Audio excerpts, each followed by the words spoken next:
These are construction wheelbarrows. They are metal and wood and weigh about 20 pounds. This is our Tesla Model Y after hitting a construction wheelbarrow at about 70 miles per hour. Welcome back to E-Hermes, your electric adventure travel channel. Please remember to subscribe, hit the like button, and hit the bell button to be notified of our upcoming content. Today's adventure is more a tale of woe and dread than a fun-filled trip to some nice destination or winery, but I guess there are many different kinds of adventures. Let us start out by saying that while the car sustained significant damage, neither I nor anyone else was injured, so it could have been a lot worse. Moreover, the airbags did not deploy, so the only real damage was to the exterior of the vehicle. Here I was on a beautiful Monday morning heading to work at about 70 miles per hour on a 4-lane limited access highway. I unexpectedly came upon a wheelbarrow sitting right in the center of my lane. By the time autopilot or I saw it, there was no time to avoid it without swerving into other traffic lanes, which I elected not to do. Autopilot did not brake. I did for a brief moment until impact, but it did give me that screeching warning sound just before the impact.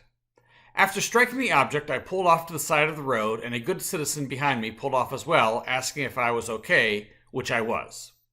I asked him if the wheelbarrow struck anyone else after I hit it, and he assured me that it did not.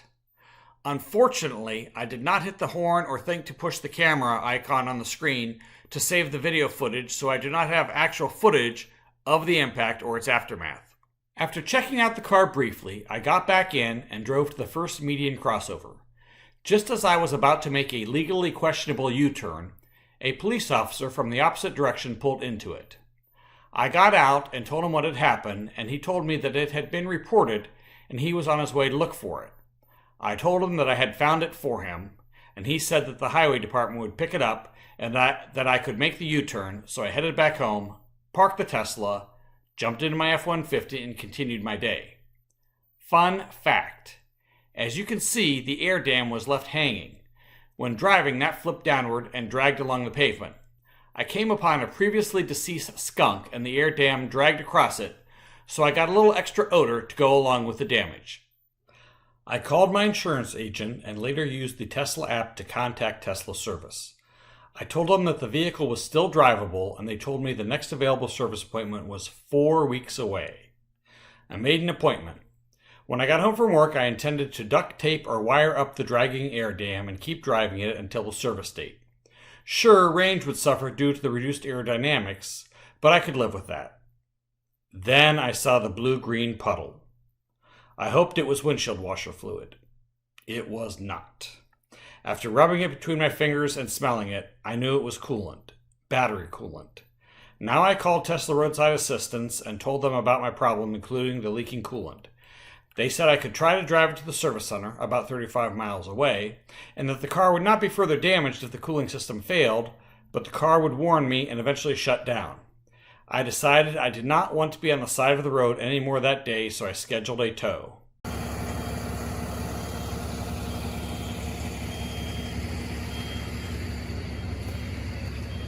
So there's the oil leak. That's apparently the battery coolant oil, which is a bad thing not to have. So rather than trying to drive it to the dealership, service center I should say, I decided to have it towed. This turned out to be a great decision because since the car was undrivable and I was having it towed to the service center, they would look at it the next day. They arranged for a towing company that knew how to tow a Tesla, flatbed only, and sent them to me a few hours later.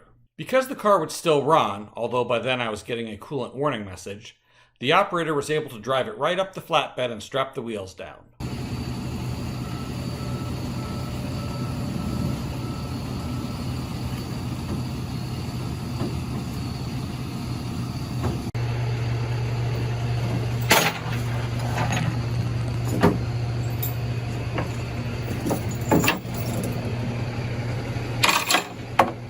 Away it went.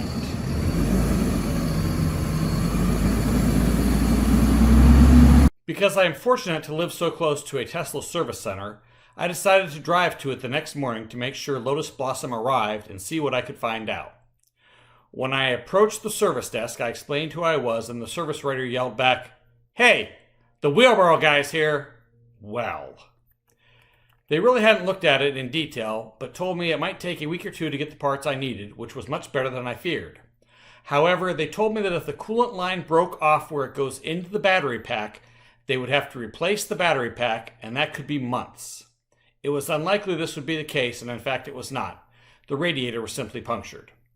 Phone calls to the insurance adjuster went back and forth for half a day until they got the estimate from Tesla, much less than I had feared as well, and everything was authorized and repairs could get underway. Tesla, like most companies, really doesn't want to talk to you in person. They want to communicate exclusively through the mobile app.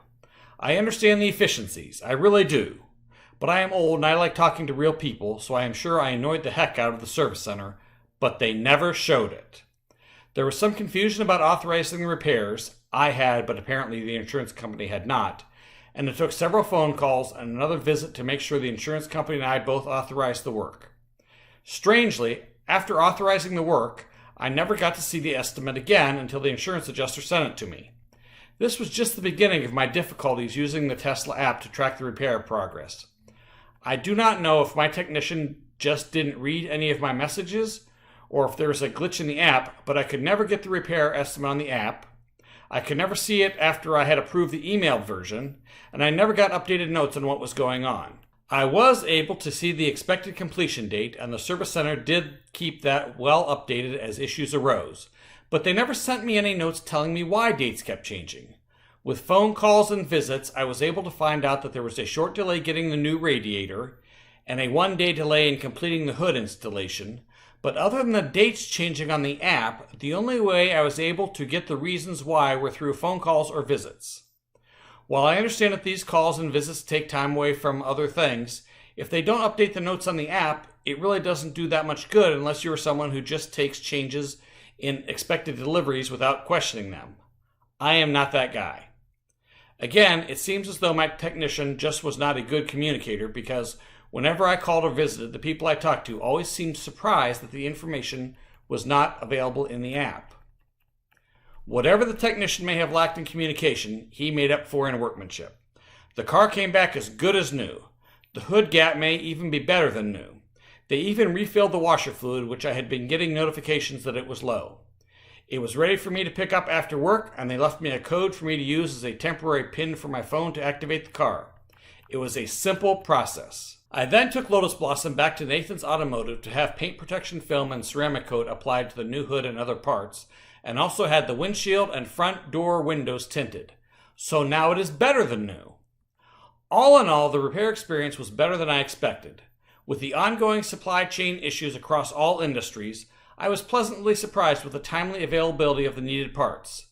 I thought the cost for the repairs was more than reasonable, and as busy as the service center always was when I stopped by, I think the overall repair time was excellent.